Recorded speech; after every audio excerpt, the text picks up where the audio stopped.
Many observers expected the dawn of parliamentary democracy, but as we know, the cruel opposite happened. The butterfly of parliamentary democracy became the caterpillar of arbitrary rule. The long democratic revolution unleashed by young King Alfonso was stillborn.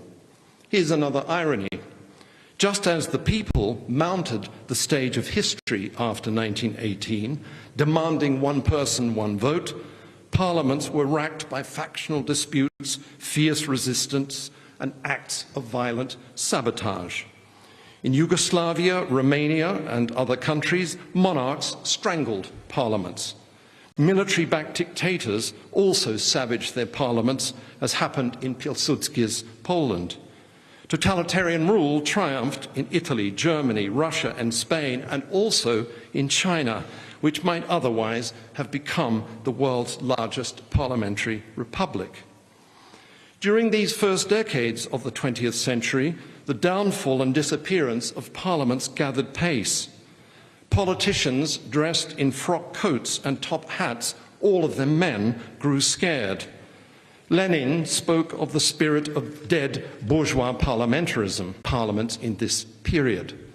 Governments rose and fell in quick time. In Portugal, whose first 15 years of republican government had been marred by dozens of governments, 8 presidents, and countless attempted coup d'etat, the words of the new dictator Salazar blew like a winter wind across the whole continent and well beyond.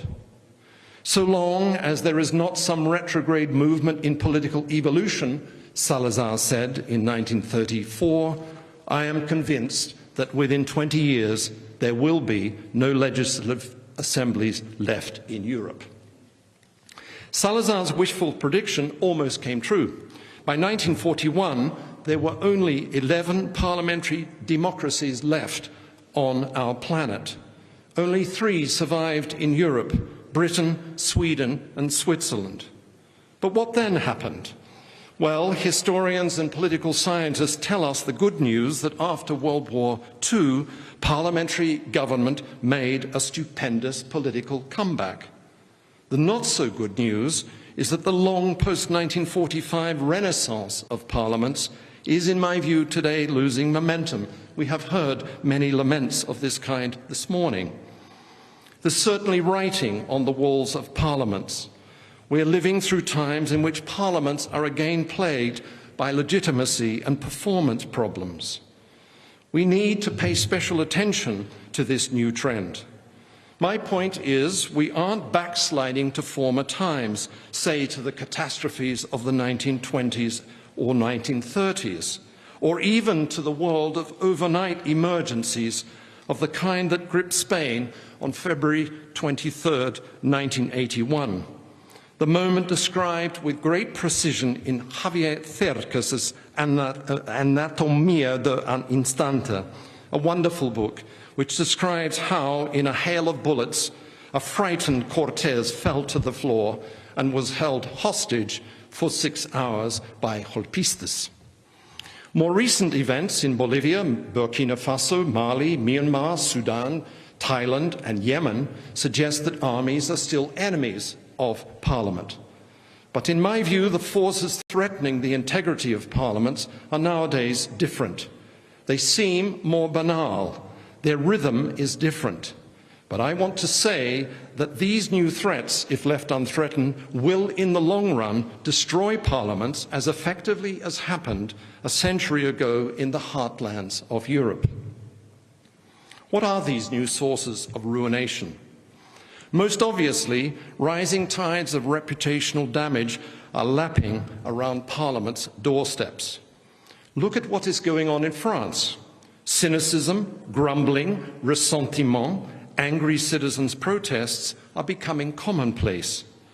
On an already overheated planet, parliaments are said to be hot air chambers, mere talk shops, fabricators of unreality, warehouses of division, irrelevance and incompetence. Parliaments are the butt of bitter jokes. My father was Irish. He was working class. He liked to say that there was only ever in history one man who entered Parliament with honest intentions, and that man was Guy Fawkes, otherwise known as Guido Fawkes, of course, who was the plotter who was hanged by the neck for planning to blow up the House of Commons. He was, of course, a Catholic, and he was on the side of Catholic Spain. This was my father's joke.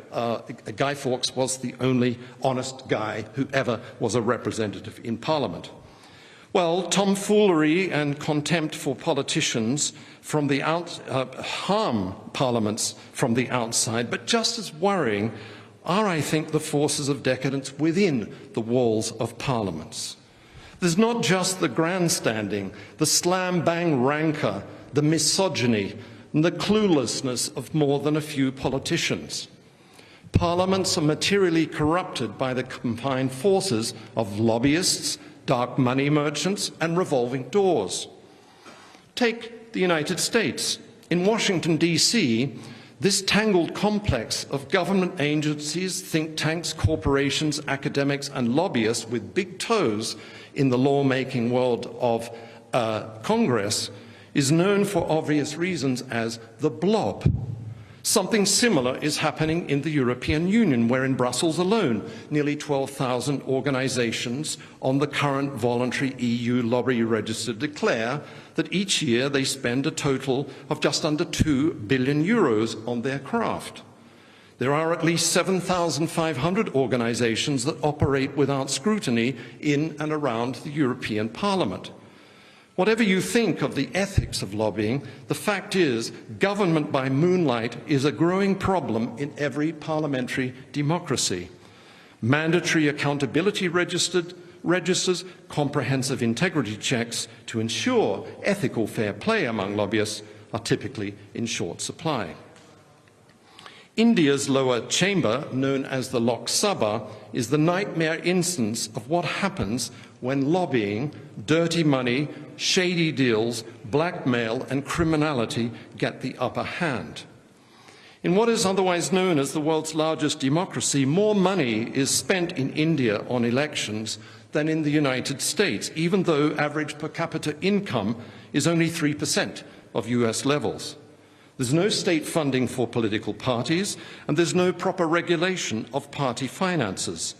The upshot is that in Mr. Modi's India, Parliament becomes a place where business deals happen, where organised crime operates, and where there is, it's an Indian specialty, resort politics happens. This is the practice when there is an attempt to push through a law where speakers of parliaments and leaders of parliaments take their representatives to a resort hotel, usually 5 or 6 star, and they bribe them to vote in a certain way. I don't think you should get any ideas about this. But the consequence in India, following the 2019 elections, is that 43% of members of parliament in the lower house have declared criminal cases against them. Self-declaration is an election rule. 29% confessed to serious criminal charges, which include murder, attempted murder, kidnapping, rape, and other crimes against women. The Indian case shows how, in the name of democracy, parliaments can slowly become nothing less than big meetings of more or less corrupted souls. The old saying that the word politics comes from poly, meaning many, and ticks, meaning blood-sucking parasites, then applies with a cruel vengeance. The decadence that I'm describing is perfected when parliaments fall victim to executive capture, to what Thomas Jefferson called elective despotism. In more than a few of today's democracies, the centre of gravity is shifting from parliaments towards media-spun presidential rule. When this colonization of parliaments happens, the spirit of the Leon Cortes is replaced by the mantra of Charles de Gaulle. Politics is much too serious a matter to be left to elected, time-wasting politicians. The trend resembles a slow-motion coup d'etat. It is backed by tactics, we've heard some of them this morning, tactics such as government whipping, gag orders, voter deregistration, emergency rule, talk of budget constraints, punishments of whistleblowers, kickbacks and favours, and the encirclement of Parliament by hand-selected appointments of friendly bureaucrats, judges and other high officials. All this happened, or began to happen, during the Donald Trump presidency in the United States. Things grow worse when populist parties and their demagogues get their paws on the levers of government.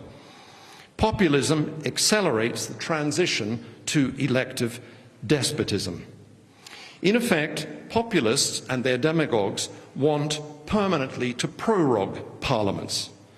Populists like Erdogan, Kais Saied, AMLO in Mexico, Vucic, Kaczynski, they favour executive rule.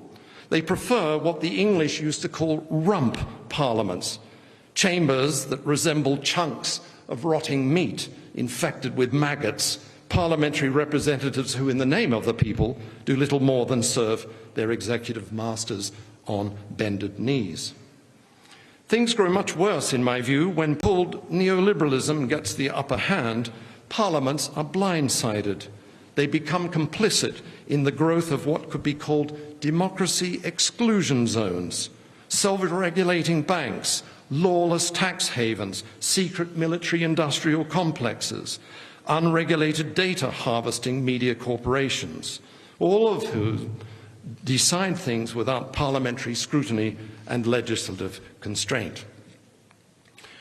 So in this 30-minute sweeping summary of the institution that you know much better than I do, what can we say about the future of parliaments?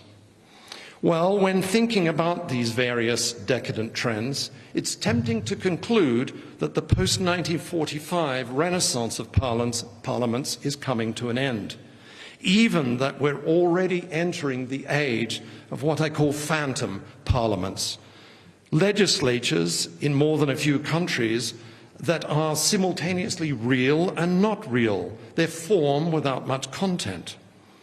Some might welcome a shift to phantom parliaments and executive rule. But before the kava is poured, let's consider the countertrends and the reasons why, in these years of the 21st century, the Cortes model of government remains indispensable, or so I want to say to you. I want to say that nothing is set in stone. To speak in quantum terms, contemporary parliaments are in a state of superposition. Just as the fate of Schrödinger's cat in a box was undecidable, so parliaments are today suspended unpredictably between alternative outcomes. Fightbacks are possible. They are necessary. Remarkably, renewals are happening at multiple points on our planet. Consider Denmark's Folketinget.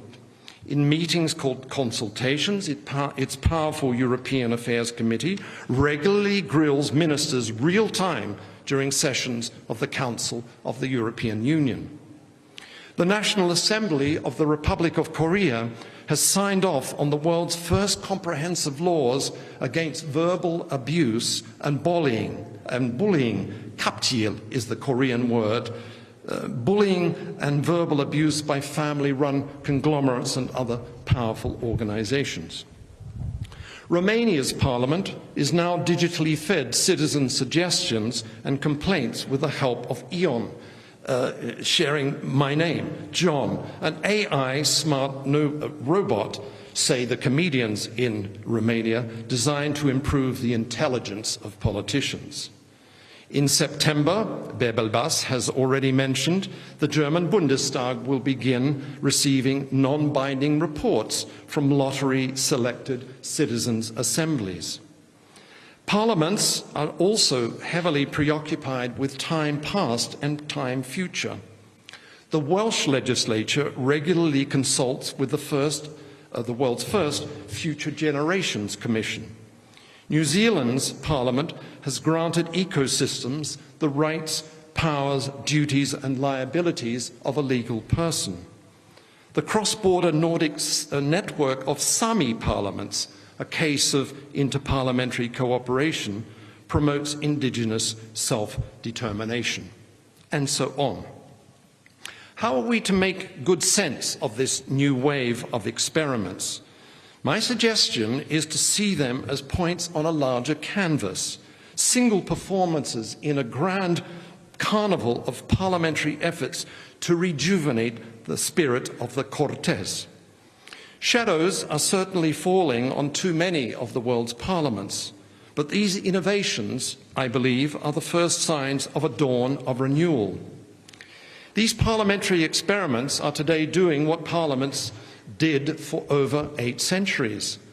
In the name of the common weal, they represent the claims and interests of the represented. They are significant because they remind us that parliamentary representation is by definition tricky business. Populists and demagogues be warned. Representation is not a simple face-to-face contract between a representative and an imaginary people or nation. Representation isn't mimesis. It has a vicarious, fiduciary quality. And this means that when voters choose a representative, representation is as much an ending as it is a beginning. Representation is an open-ended process contingent upon the assent, disappointment and displeasure of the represented. When representatives underperform or fail on too many fronts, they are sent to hell in a handbasket. These principles of representation, traceable to the Leon Cortes, convened by Alfonso IX, are most definitely alive and kicking in the new parliamentary experiments. That's why today textbooks still tell us that the prime task of parliaments is to represent the interests of citizens by means of free and fair elections. But I want to say to you this morning that there is an error within the textbooks, because if we look more closely at what today's smart activist parliaments are actually doing, we see there's something new, something very 21st century and of great historical significance ignored by the textbooks. Parliaments, I want to say, aren't just chambers where elected politicians represent their constituents. In our age of monitory democracy, democracia monitorizada, legislators are becoming what I wish to call watchdog parliaments. In the name of the common good, they blow whistles, they sound alarms, they warn of wicked problems, and they pass laws to push back or ban power exercised arbitrarily. The contrast with parliaments of yesteryear couldn't be clearer. You can only see this with a sense of history, with a sense of a pair of eyes in the backs of your heads. Think of it this way. The first ever Cortes was born of military reconquest. Parliaments of the more recent past were too often the castles of the aristocracy. They were bourgeois mansions. They were parlours of male privilege. They were also engines of empire. By contrast, today's watchdog parliaments, when they work well, stand against conquest in all its various forms. Especially when generously resourced, watchdog parliaments specialise in the public scrutiny and restraint of predatory power. They stand against foolish governments which abuse their power. Watchdog parliaments snap the chains of majority rule, the blind worship of numbers.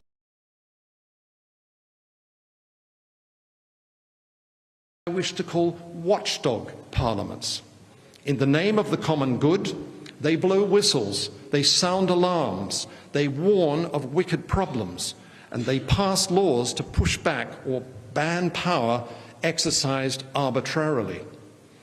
The contrast with parliaments of yesteryear couldn't be clearer. You can only see this with a sense of history, with a sense of a pair of eyes in the backs of your heads. Think of it this way. The first ever Cortes was born of military reconquest. Parliaments of the more recent past were too often the castles of the aristocracy.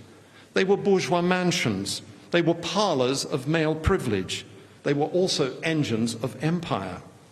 By contrast, today's watchdog parliaments, when they work well, stand against conquest in all its various forms. Especially when generously resourced, watchdog parliaments specialise in the public scrutiny and restraint of predatory power. They stand against foolish governments which abuse their power. Watchdog parliaments snap the chains of majority rule, the blind worship of numbers, by granting voices and rights to minorities excluded from high politics. These parliaments also alter our shared sense of time. They extend the vote, the franchise, to endangered species, to wronged ancestors and future generations. In opposition, say, to predatory corporations, greedy banks, rogue mining companies, watchdog parliaments protect and promote the rules of the democratic game. Not to be underestimated is the way they tackle long-term problems currently neglected by the short-term mentality of election cycles. Ladies and gentlemen, my time's up. My farewell idea is that watchdog parliaments are more than the guardians of electoral integrity. As champions of the public monitoring and restraint of power, they target complex, difficult, wicked problems. Their job is to find just solutions in such matters as artificial intelligence, tax havens, polluted environments, pestilences, stateless peoples, and the business of ending wars. When performing these functions, paradoxically, watchdog parliaments push beyond what used to be called the parliamentary road and the fetish of periodic elections. Actually, they help redefine democracy because they give it teeth.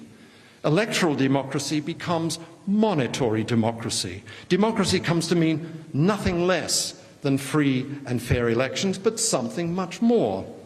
Citizens' freedom from predatory power in all its ugly forms, including our unsustainably reckless relationship with the earth on which we dwell. It's true that these new watchdog parliaments are fragile. There are no grand political theories that come to their defence. Think of John Stuart Mill's classic 19th century considerations on representative government. These watchdog parliaments lack how to do it operating manuals. This is to say that watchdog parliaments enjoy no historical guarantees of success. Except to future historians, their chances of survival are currently unknown. The only thing that's certain is that the spirit of these watchdog parliaments, the spirit of young King Alfonso IX, is the grit we humans are going to need as we struggle wisely, equitably, democratically with the rich opportunities and cascading dangers of our 21st century. I know you are all hungry, so I shall simply say, muchas gracias, dziękuję wam, herzlichen Dank, zikomo kwambiri, kuzanem, merci beaucoup, fala, thank you very much.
Advertimos a los señores participantes que el almuerzo está servido en el claustro.